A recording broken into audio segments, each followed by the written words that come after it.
pamaagi sa Ginoo. Ginaliman ka, kastiguhon ka niya, dayon iya kay ino pagampo. Usay maglingkod ka ba? Usay pa rin Ginoo, usay siguro binuangan ra mo sa Ginoo siguro. Ya kasagan kita kastiguhon ta pero mulay no na tagan ampo. Oh, kada kastiguhon ka bago na imo kahiubos. Kasuko ka na tiguhon ka ba? Hiubos pa imo kasing-kasing. Naminaw pa ka sa labot, kanang sa natikuhan, haplos ko na ko, di na rin. Amo sa una, bayabas ita, oy, sana sa bayabas. Di basta-basta mabalik.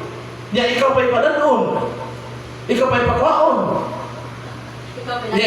Ini gumaguna ni mo. Isali dito sa bintana, sa pultahan pa ron. Ikaw pa lagi, nikagin mo. Mawag kita. Ikaw na yung mga laburan. Amen? So yung ano ba?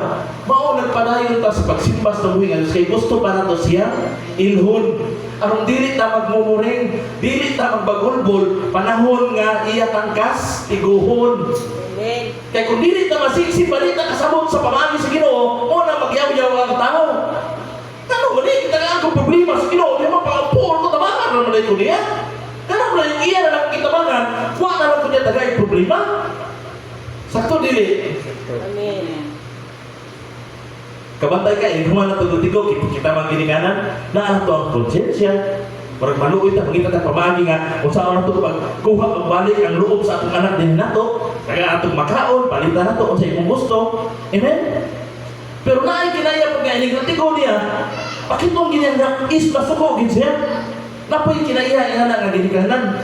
Muna nga, sa atong pagpadayon ng simba, mabitawin ko niya, ang pagpakasal sa tumingon, dapat ilho na to o maayong atong pakaslan. Amen. Ato na ilhan,